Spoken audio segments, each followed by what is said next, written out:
Hello दोस्तों, BPSC studio में आपका बहुत बहुत स्वागत है। तो हम आ चुके हैं अपने नए वीडियो के साथ। जैसा कि आप स्क्रीन पर देख रहे हैं, आज हम लोग डिस्कस करने वाले हैं करंट अफेयर वाला सेक्शन, जो आईआर का सेक्शन है। मोस्ट इम्पॉर्टेंट टॉपिक होगा इस बार का 66 बीपीएससी मेंस के लिए बहुत ही इम्पॉर्टेंट है।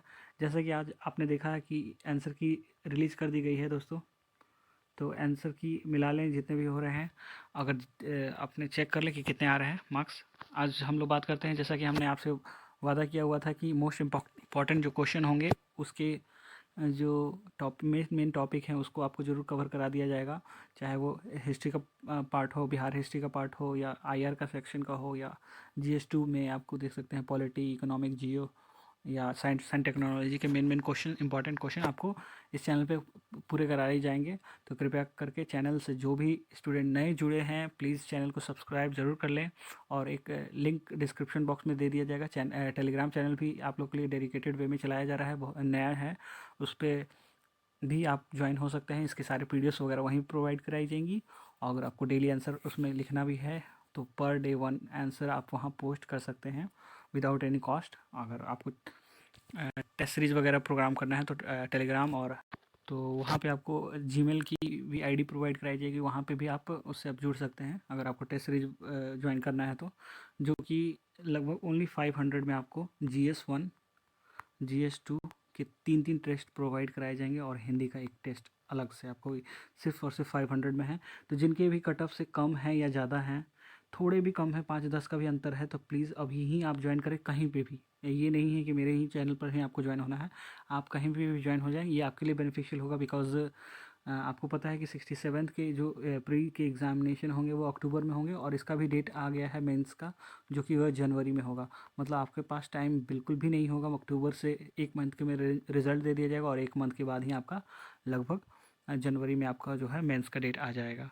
तो बिल्कुल भी टाइम नहीं रहेगा। जो भी सिंसियर और अच्छे से आप चाहते हैं कि तैयारी मेरी हो, और बीपीएससी का जो सपना देखते हैं, तो बिल्कुल उनको देर नहीं करनी चाहिए। कहीं पे भी आप टेस्ट सीरीज वगैरह ज़रूर से ज़रूर ज्वाइन कर लें, ठीक है दोस्तों। और बाकी अपनी पढ़ाई को भी कंटिन्यू कर लें, जो कि 66 और 67 बोथ दोनों के लिए। बात करते हैं दोस्तों आज इस सीरीज़ में। नेक्स्ट ये टॉपिक है जो है आज आईआर का सेक्शन है। इस वाले में इंडियाज़ की जो पोजीशन है, getting closer to permanent membership of UNSC, United Nation Security Council में इंडिया की जो पोजीशन है जो क्लोज़र हो रही है, क्या क्या इसमें प्रॉब्लम्स हैं इंडिया के लिए, क्या क्या इसमें बाधाएं आ रही हैं, जिसको इसमें देखा जाए क्या क्या हो सकता है, और क्या इसमें रिफॉर्म होने चाहिए यूएनएससी में या नहीं होना चाहिए, उस पर हम लोग आज थोड़ी चर्चा कर लेते हैं। तो ये 2020 जून में India has been elected to the non permanent seat of UNSC for the term of 2020-21 आ चुका है। ये बहुत ही इंपॉर्टेंट टॉपिक रहेगा दोस्तों। 2020 जनवरी से आपका ये स्टार्ट हो जा रहा है इसका सेशन, जो कि हो चुका है, ठीक है। और इंडिया इसका पार्ट है, 2 सालों के लिए होता है। आपको पता है कि नॉन परमानेंट सीट जो होती है वो 2 सालों के लिए होती है। टोटल सीट कौन कौन सी होगी, 5 साल तो आप 5 सीट तो वो हो गई जो परमानेंट मेंबर हैं, जिनके पास वीटो पावर होती है। ये परमानेंट, ये सीट जो है परमानेंट मेंबर वाले हो गए, ठीक है। जिसको फ्रेका से भी आप नोट कर सकते हैं, जैसे कि फ्रांस, रशिया, इंग्लैंड, ऐसे करके ऐसे ये यूके हो जाएगा। चाइना, और ए से अमेरिका, जिसको हम लोग यूएसए बोल देंगे, ठीक है। बोल देंगे क्या, बोल देते हैं। और 10 परमानेंट जो नॉन परमानेंट मेंबर हैं, वो रोटेशन बेस पे रीजनल वाइज उनको अपना दिया जाता है। तो आप देख सकते हैं उसी में इंडिया को यहाँ पे मिला है। India has got overwhelming support of 184 out of 192। जो 192 वोटिंग हुई उसमें से 184 जो वोटिंग इंडिया के पक्ष में गिरे, valid vote in the United General Assembly, United Nation General Assembly में, ठीक है। For the decade India has sought the permanent membership at UNSC. UNSC के लिए बहुत दिनों से क्या, बहुत सालों से इंडिया यूएनएससी में पार्टिसिपेट, मतलब एज अ परमानेंट मेंबरशिप के लिए सॉर्ट कर रहा है। लेकिन सबसे बड़ी बात है, तो सबसे बड़ा बात जो है वो है चाइना ही है बाधक सबसे ज़्यादा, ठीक है। अभी हम बात करेंगे कि क्या क्या इसमें ब्लॉकेज आ रही हैं। तो सबसे पहले बात कर लेते हैं कि जो ये नॉन परमानेंट सीट थी वो पहले किसको मिली हुई थी। आपको पता होगा कि अफ़गानिस्तान, रोटेशन बेस में अफ़गानिस्तान को मिला हुआ था। लेकिन अफ़गानिस्तान इंडिया का अच्छा एक पार्टनरशिप दिखा निभाते हुए, क्योंकि इंडिया का 75वां इंडिपेंडेंस डे मनाया जाएगा 2022 में, तो यहाँ पे इंडिया ने रिक्वेस्ट किया था और अफ़गानिस्तान ने ये सीट इंडिया को ऑफर कर दी थी, ठीक है। ठीक है। चलिए, ये छोटा मोटा फैक्ट्स है जो 2019 में वैसे ऑल 55 मतलब एशिया पैसिफिक वाले जो रीजन के थे जिसमें पाकिस्तान वगैरह, उन्होंने भी इंडिया को मतलब कैंडिडेचर के लिए मतलब वहाँ पे वोट किया था 2019 में। उसके बाद ये वाला फाइनल वोटिंग हुई थी।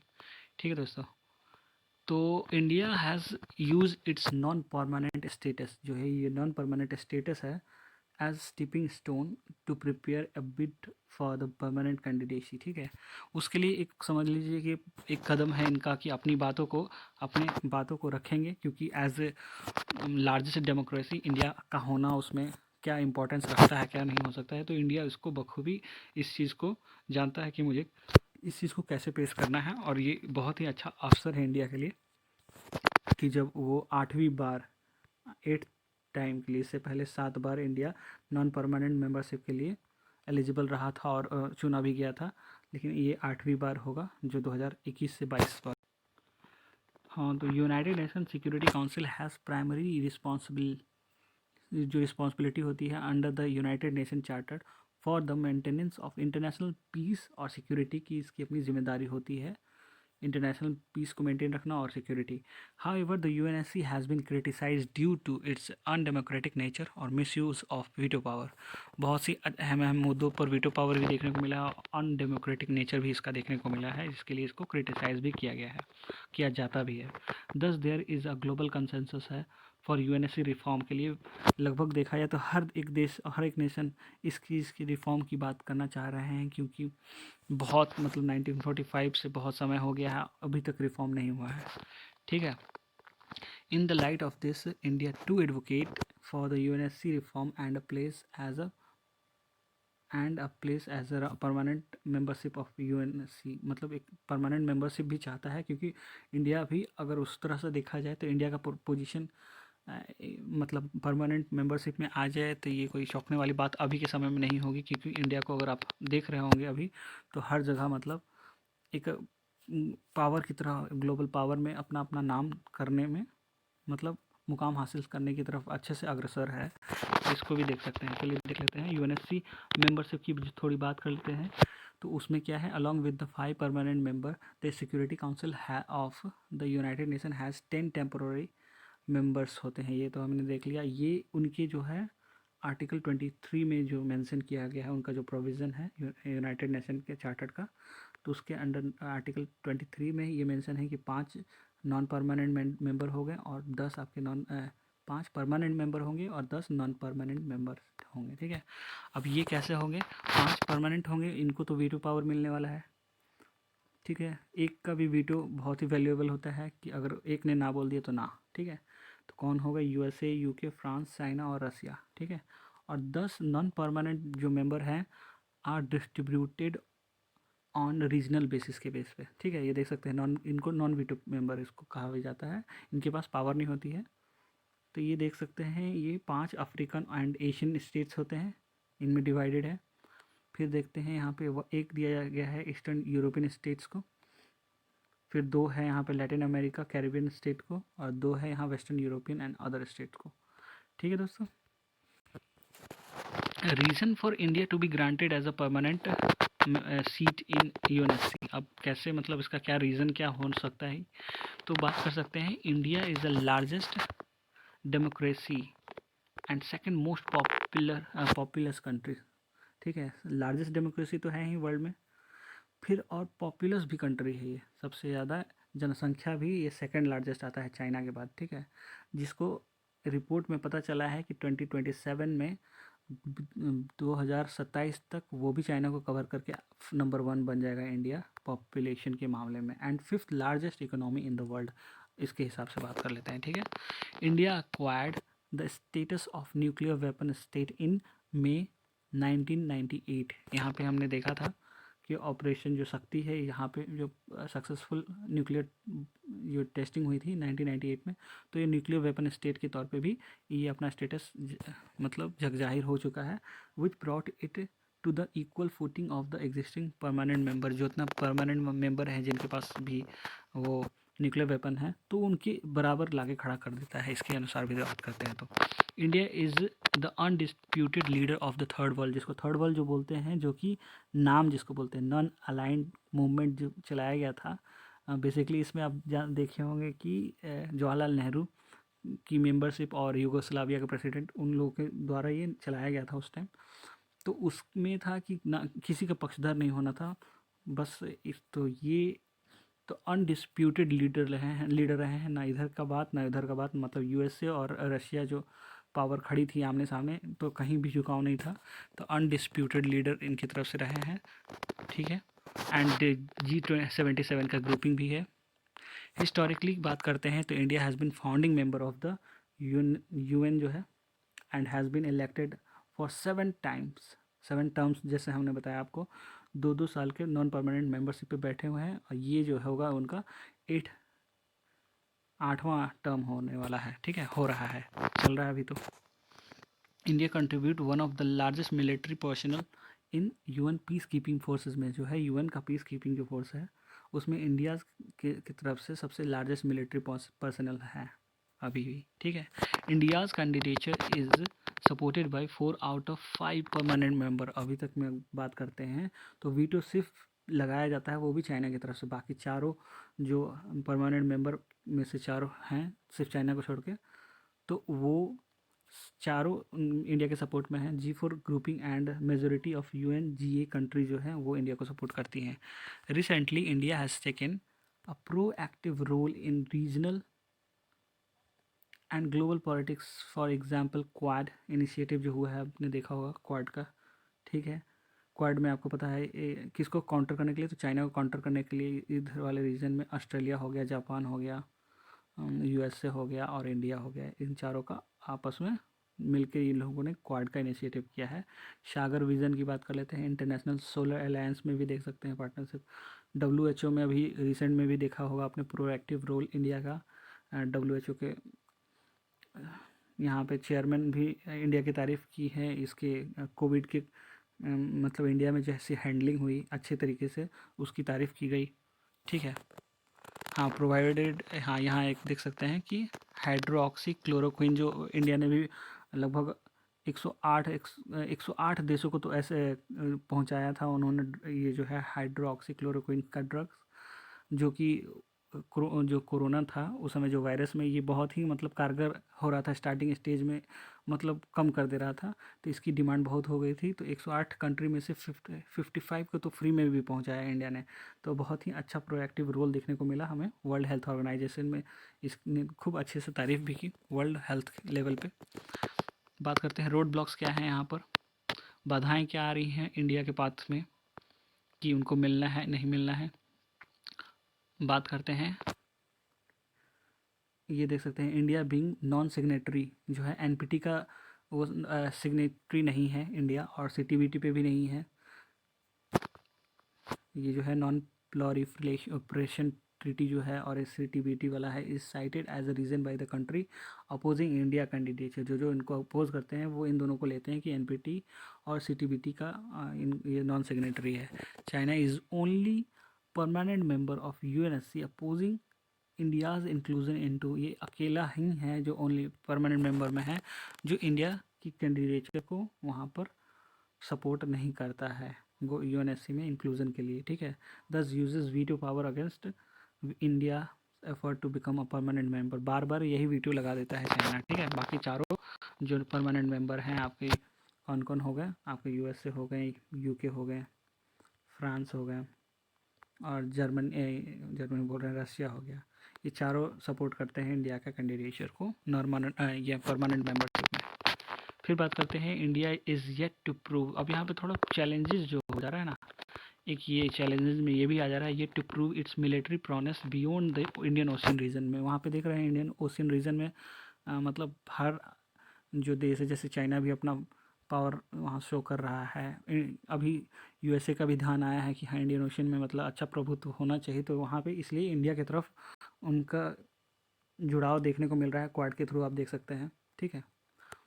तो इंडिया हेवली रिलाइज, एक ये भी बात है कि इंडिया हेवली रिलाई करता है वेपनरी इंपोर्ट पर फ्रॉम कहाँ से, यूएसए, रशिया और इसराइल से भी दे सकते हैं मिलिट्री रिक्वायरमेंट को पूरा करने के लिए। पुअर परफॉर्मेंस भी एक बड़ा कारण है। रोड ब्लॉक्स की मेरी सोशियो इकोनॉमिक जो इंडिकेटर है, जैसे कि ह्यूमन डेवलपमेंट इंडेक्स, इसमें पुअर परफॉर्मेंस देखने को मिला है इंडियाज़ का। और आपने अभी जस्ट देखा होगा हंगर इंडेक्स जो आया था, उसमें 94th रैंक है इंडिया की, जिसमें पाकिस्तान भी इंडिया से बेटर है, नेपाल भी इंडिया से बेटर है। तो यहाँ पर इंडिया मतलब इन सब चीज़ों में पीछे होता है, जिससे कि इंडिया की जो लीडरशिप का है ना, वो स्कोप थोड़ा कमज़ोर होता है, जो पक्ष बोलते हैं। So for the many countries shouted for the reform in UNSC in this regard. अब हाँ, इसको ये तो हम लोग वो पक्ष देख लिए। अब जो मेनी कंट्रीज जो बात कर रही हैं कि यूएनएससी में रिफॉर्म होना चाहिए, तो उसके लेकर जो 5 सेट निकाले गए हैं इश्यू कि क्या क्या वहाँ पर चेंजेस होने चाहिए यूएनएससी में और जनरल असेंबली में के द्वारा। यहाँ पे इसको 5 इश्यूज़ को आइडेंटिफाइड किया गया है। कौन कौन हो जाते हैं ये? तो एक हो जाता है कैटेगरी ऑफ मेंबरशिप, कि मेंबरशिप की जो है कैटेगरी, किसको किसको देनी किसको नहीं देनी। इसका जो प्रावधान है कि बस 5 ही वो लोग होकर रुक गए हैं, तो यहाँ पे क्या होना चाहिए, इसमें चेंजेस होना चाहिए नहीं होना चाहिए, इस पे सवाल उठ रहा है। फिर क्वेश्चन ऑफ वीटो, वीटो पे जो जो सवाल उठ रहा है कि वीटो एक मेंबर कर दे रहा है, बाकी का कोई एक भी कर देता तो ख़त्म हो जाता है। बहुत बार इस चीज़ का गलत उपयोग हो गया है। फिर बात करते हैं रीजनल रिप्रेजेंटेशन। जो रीजनल रिप्रेजेंटेशन में भी देख सकते हैं कि अफ्रीका से नीचे वाले देश में अच्छा से रिप्रेजेंटेशन नहीं लिया जा रहा है, तो अफ्रीका के मेंबर वहाँ नहीं हैं। फिर बात करते हैं अरब नेशन जो है, वहाँ का अपना रिप्रेजेंटेशन यहाँ पे अच्छे से दिखाने में नहीं है। ठीक है, तो ये चीज़ आपने देखा। तो बस size of in large council and it's working method पे ही सवाल उठाया जा रहा है। फिर सिक्योरिटी काउंसिल और जनरल असेंबली के रिलेशन में भी जो है दबाव है, ये चीज़ भी उजागर होकर आ रही है कि क्या है इसमें प्रॉब्लम है। India is also part of G4। India है यहाँ कहीं और से भी उपाय लगाने में है। तो कौन कौन सा? G4 जो पार्टनरशिप है 4 देशों की जो है, इंडिया, ब्राज़ील, जर्मनी और Japan, who want to expand permanent seat in UNSC too. ये लोग मिल के आपस में नहीं होता है कि लोग आपस में मिल के रखे हैं कि कम से कम 10 होनी चाहिए। अब ये 6 मेंबर कौन कौन होंगे? एक तो ये 4 होंगे G4 वाले, इंडिया, ब्राज़ील, जर्मनी और जापान, हम तो होंगे ही होंगे। और प्लस 2 कौन कौन और होने के चांसेस इन्होंने बताया कि एक अफ्रीका से और लेना चाहिए और एक अरब नेशन को देना चाहिए, अरब स्टेट्स को। ठीक है, so they continuously lobbying for UNSC reform के लिए बार बार बातें रख रहे हैं अपनी। ठीक है, India has been at the forefront to reform the UNSC. उसके सबसे आगे में कौन चल रहा है अगर देखा जाए तो? अगर वर्ल्ड में जो अपनी पॉलिटिक्स के हिसाब से भी बात करते हैं, वर्ल्ड लेवल पे भी अगर बात करते हैं, तो इंडिया थोड़ा अपना पहचान अच्छा खासा बना के रखा हुआ है। अभी की बात करते हैं, अभी मतलब 2-4 सालों में देखें, जब से मोदी गवर्नमेंट जब से आई है, तो अपने फॉरेन जो पॉलिसी के अनुसार वो बहुत अच्छे तरीके से मतलब बाहरी लोगों से, मीन्स की बाहरी नेशन से अच्छे रिलेशन स्थापित किए हैं। तो फोर फ्रंट पर रिफॉर्म में सबसे आगे है कौन है? India. Saying it rightly deserve a place as a permanent member of the UNSC. India's presence in the UNSC will ensure that the voice of the largest democracy in the world with a strong multilateral जो credential है will be heard in important organ of United Nation. बिल्कुल ये ज़रूरी भी है, क्योंकि सबसे largest democracy का जो वॉइस होगा वर्ल्ड में, बताइए, एक लार्जेस्ट डेमोक्रेसी है, उसकी बात तो बिल्कुल सुननी चाहिए। तो उसकी बात आएगी कब? जब इंडिया वहाँ पार्टिसिपेट करेगा, अपनी बात रखेगा, क्या होना चाहिए। बहुत सारी सीख वहाँ पे यूनाइटेड नेशन में बहुत लोगों को सीखने को भी मिलेगा। तो ये भी चीज़ है, इंडिया के प्रेजेंस होने से अच्छा उधर भी फ़ायदा है, ऐसा थोड़ी है। इंडिया को तो बहुत अच्छा हो जाएगा। Its presence in UNSC will help bring to the world its ethos of वसुदेव कुटुम्बकम, the world is one family. जैसा इंडिया का अपना नेचर रहा है, तो वो वर्ल्ड को एक फैमिली के तौर पे बांध कर रखना चाहती है उसको। तो ये चीज़ वहाँ पे पूरा होने का चांसेस दिखेगा, ऐसा बात करते हैं हम लोग। तो ये चीज़ जैसा कि हम लोगों ने देखा है, वन सन वन ग्रिड वाला भी कॉन्सेप्ट लाए हुए हैं मोदी जी ने, तो उसमें भी बात कर सकते हैं। इंटरनेशनल सोलर अलायंस वगैरह लाया है, वन सन वन ग्रिड वाला जो हमने पहले अभी जस्ट बात किया है। तो ये सब चीज़ें हमने देखा। ठीक है, अभी बात कर लेते हैं कि अब ये थोड़ी सी बात इस पे हो जाती है कि why UNSC reform is necessary. ये यूएनएससी का रिफॉर्म है, ये ज़रूरी है तो है क्यों? ठीक है, UNSC still reflect the geopolitical architecture of the second world वार।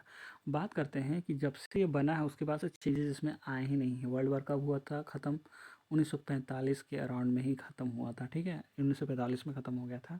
उसके बाद ही बन गया था यूनाइटेड नेशन, और तब से कोई चेंजेस आपको देखने को ज़्यादा मिले नहीं यहाँ पर, ठीक है। Since then the membership of the United Nation has increase from 113 से 193 हो चुका है उसके समय से, ठीक है, without any change in the composition of the United Nation Security Council में। अभी तक उसके कंपोजिशन में कोई चेंजेस नहीं किया गया है, जबकि मेंबरशिप कहाँ से कहाँ हो गई, 113 से 193 हो गई अभी के हालात के अनुसार बात करते हैं तो। No permanent member from Africa, ढंग से कोई अफ्रीका का परमानेंट मेंबर है ही नहीं। Despite 75% of the work of the United Nation Security council focus कहाँ होती है? अफ्रीका में, क्योंकि बहुत सारा भुखमरी, बीमारियाँ, बहुत सारा चीज़ है, तो लगभग लोगों को फोकस कहाँ होना पड़ जाता है?